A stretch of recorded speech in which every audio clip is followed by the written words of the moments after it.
Tonight, we're going to introduce you to one of the most innovative thinkers of our time. He is a man who has had an enormous impact on our everyday lives. David Kelley is the founder of the Silicon Valley global design firm Ideo.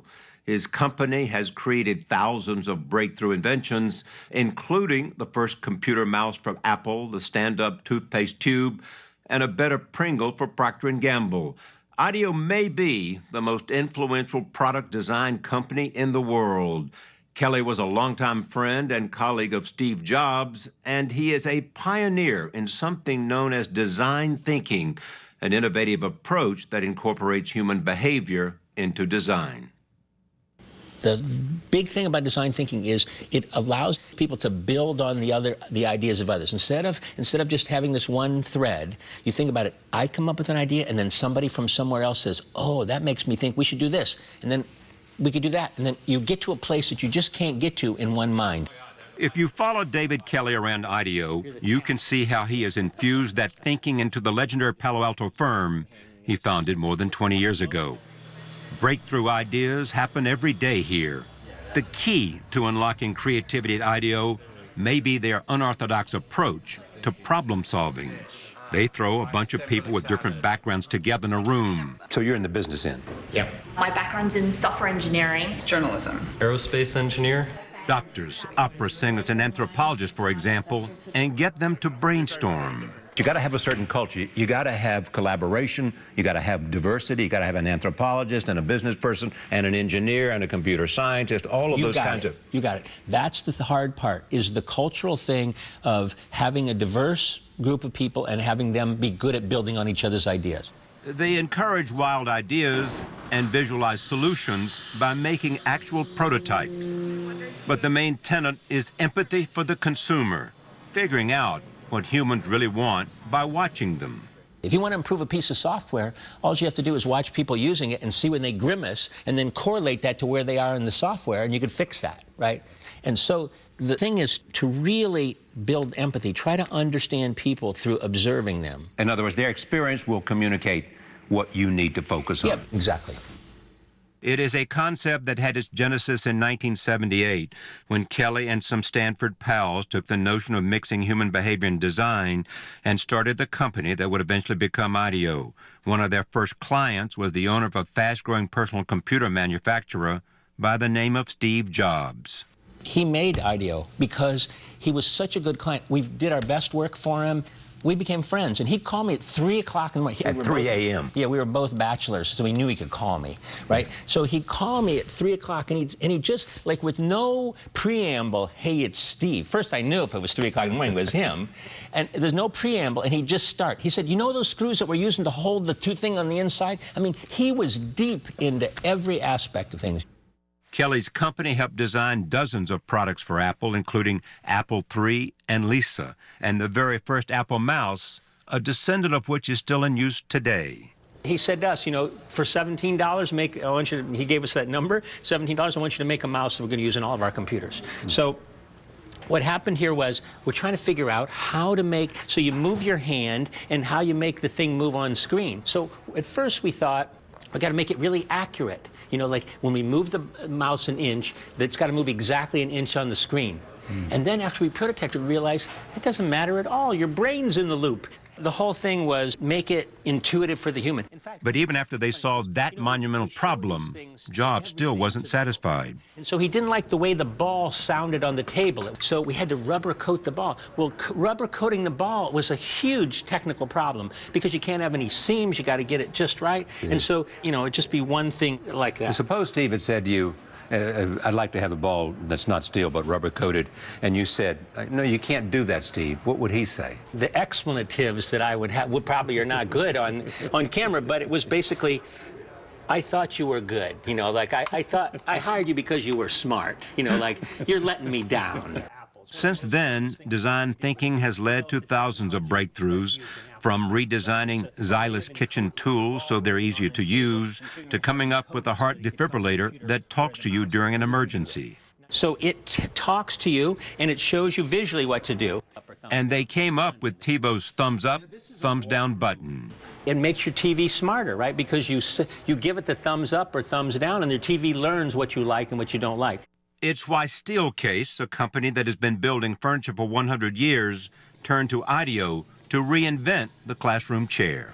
This is one of my favorite things. I want you to sit in this chair. Oh, I love this. So Really this is for kids, Yeah. right? So Well, I'm a kid, so That's there you right, go. You're perfect. So when we looked at that old wooden thing with the dog egg leg kind of stuff, right. and if you just watch kids and see what they need, what do they need? Well, the main thing they need is a place to put their backpack. Yeah. Right. So Right, you got right. a place to put your backpack, and then they need it to. right there. They're fidgety. They want to move around, so you put it on wheels, right? And in getting in and out of it, you know, you need to this. So It's not rocket science, it's what? it's empathetic. Empathetic. Empathetic to people. Like really, like try to really understand what they really value. Now they're working with clients all over the globe.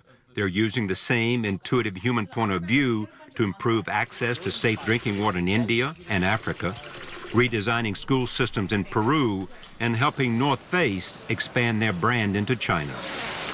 Kelly has always been good at coming up with ingenious solutions to everyday problems. His first job was at Boeing. He was part of a team that designed the lights around the passenger windows, as well as a milestone in aviation history, the laboratory occupied sign. But he says the seeds of who he is today can be traced to his childhood in Barberton, Ohio, the passenger tire capital of the world, where he learned the value of building with his hands. In my family, if the washer broke, you didn't go order the part. You went down, tore the washer apart, and tried to make a new part to fix it, because that was part of the game that, you know, we're capable of fixing things. And that was something that was part of you, too. You were a tinkerer who wanted to take it apart and put it back One of the together. best stories my mother tells, I took the family piano apart, but it wasn't that interesting to put it back together. So the piano sat there with this big harp kind of thing hanging out of it for most of my childhood. He was in his 20s, working unhappily as an engineer, when he heard about Stanford University's product design program.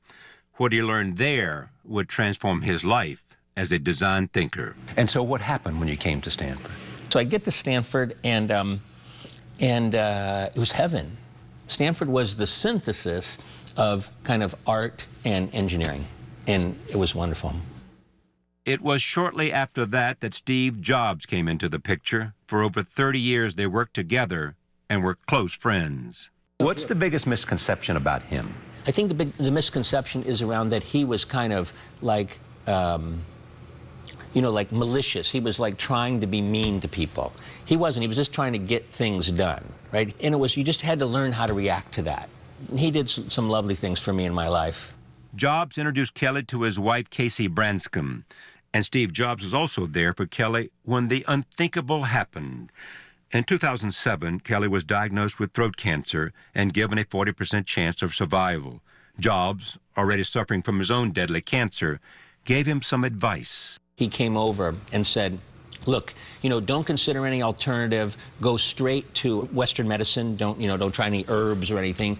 Why do you think Steve said, don't look for alternative medicine, go straight to the hard stuff? I think in his mind, he had made a mistake that he had tried to cure his pancreatic cancer in other ways other than, he just said, don't mess around. When we both had cancer at the same time was when I got really close to him. And I was at home, like sitting around in my skivvies, waiting for my next dose of something. And I think it was the day after the iPhone was announced. He had one for me, right? An iPhone. Your own iPhone delivered by Steve Jobs right after it comes out. It was a lovely feeling. So he decides to hook it up for me. So he gets on the phone to AT&T, and he's going to hook up my phone. And it's not going well. So this is such good news for me. Eventually, he pulls the I'm Steve Jobs card. He says to the guy, I'm Steve Jobs. I'm sure the guy on the other end says, yeah, buddy, I'm Napoleon. Get out of here. Right? But anyway, so he never did really get it hooked up. He never hooked it up? No, not that day. Yeah. But he was close. What did he teach you about living with cancer? Steve focused more on his kids, I think, than anything, and made me fight more to survive. And so that focus on family, was something that he taught me. You cared deeply that you watched your daughter. Yes. as she continues to grow. And It's about her. What was her life going to be like if I died? That's really motivating. It was around that time that Kelly decided to commit himself to something even bigger. And why he approached Stanford University and a wealthy client named Hasso Plattner with the idea of setting up a school dedicated to human-centered design. He thought that was a great idea, and he said he'd help me. And I said, oh, thank you. And then I went back, and the You had no idea what he meant? No. The development officer at Stanford says, when a billionaire says, I'll help you, you should call him back right away. Yes. So it turns out Hasso funded the whole thing. He said, $35 million. yeah. He said, how much you need? I wish I'd have said $80 million. He said yes to whatever I said, I think. Kelly now runs a groundbreaking and wildly popular Hasso-Plattner Institute of Design at Stanford, the D School. Okay. It is recognized as the first program of its kind dedicated to teaching design thinking as a tool for innovation, not just to designers, but to students from all different disciplines. I think you can follow your noses a little bit around that, like where's the big idea, where's the excitement? Twice as many Stanford grad students want to take classes as are seats available. The lucky 500 students in the program augment their master's degree studies in business, law, medicine, engineering, and the arts by solving problems collaboratively and creatively and immersing themselves in the methodology Kelly's made famous. But there are no degrees. It is something Steve Jobs talked him out of. He said, I don't want somebody with one of your flaky degrees. Very sweet, right? I don't want them working for me. Yeah, I don't want that working for me. If they just have your flaky degree. But if they have a computer science degree or a business degree, and then they've come and have our way of thinking on top of that, I'm really excited about it. Today, his cancer is in remission. He spends more time doing the things that he cares about most, including tinkering in his workshop with his 15-year-old daughter. so, Claire, tell me this. What happens here? Everything. Really everything. Yeah, so Claire and I come here to do projects together. Our big project is right over there presently, which is to make a 3D printer. It's called a printer bot. And it's a little machine that makes 3D objects, like a printer that puts ink on a page. Yeah. This makes something three-dimensional.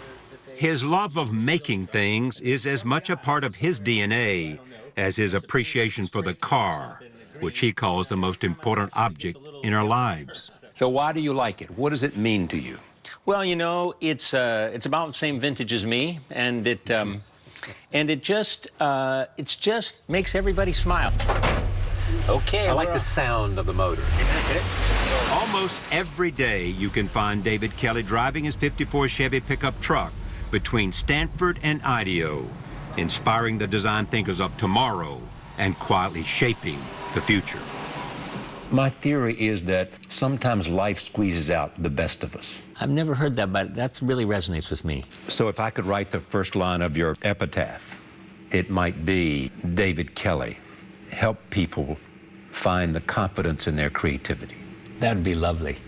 And change the world. Yeah.